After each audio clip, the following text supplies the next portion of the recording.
अस्सलाम वालेकुम।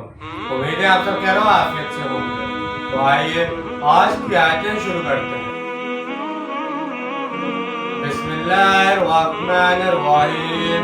वजअलू लिल्लाहि मिम्मा ज़रअ मिनल हर्थि वल अनआमि नसीबा फ़क़ालू हाज़ा लिल्लाहि बिज़अमिहिम व हाज़ा लिशुरकाइना फमा कान शुरकाइहिम फला यसीलु इलल्लाह वमा कान लिल्लाहि फहुवा यसीलु इला शुरकाइहिम सअ मा यहकुमून।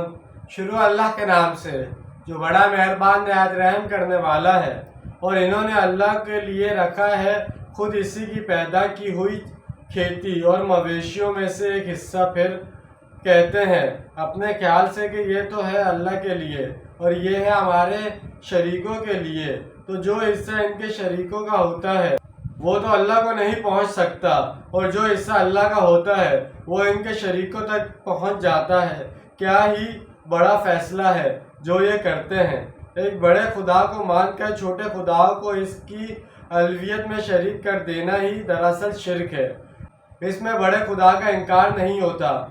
जैसे हिंदुओं में महादेव तो एक ही है, जबकि छोटी सतह पर देवी देवता बेशुमार है। इसी तरह अंग्रेजी में भी बड़े जी से लिखे जाने वाला गॉड हमेशा एक ही रहा है। वो ओमनीपोटेंट है, वो अला कुल्ली शैइन कदीर है, वो बिकुल्ली शैइन अलीम है, वो हर जगह मौजूद है। ये इसकी सफ़ात हैं, ये इसके एट्रीब्यूट्स हैं, लिहाजा इसके लिए तो जी बड़ा कैपिटल ही आएगा। लेकिन छोटे जी से लिखे जाने वाले गॉड और गॉडनेस बेशुमार हैं। इसी तरह अहले अरब का अकीदा था कि अल्लाह तो एक ही है, कायनात का खालिक भी वही है। लेकिन ये जो देवती और देवता हैं इनका भी इसकी खुदाई में कुछ दखल और इख्तियार है। ये अल्लाह के यहाँ सिफारिश करते हैं। अल्लाह ताला ने अपने इख्तियारात में से कुछ हिस्सा इनको भी सौंप रखा है।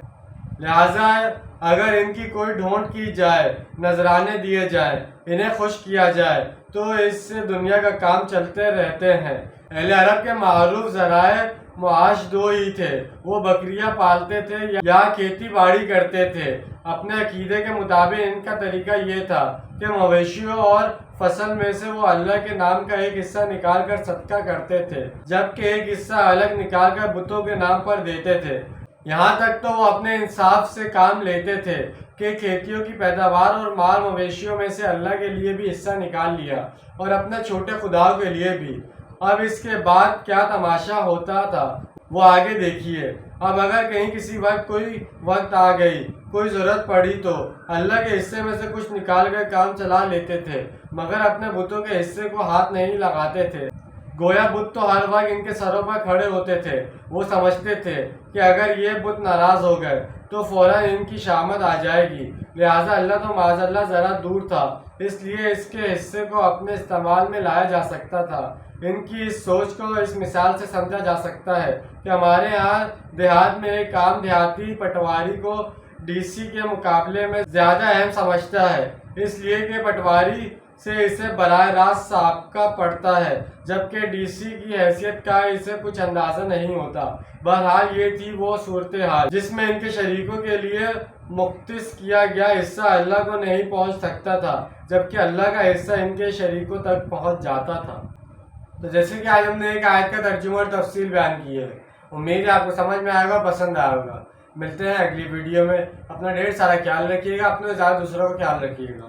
जब तक के लिए अल्लाह हाफिज़, फ़ी अमान अल्लाह।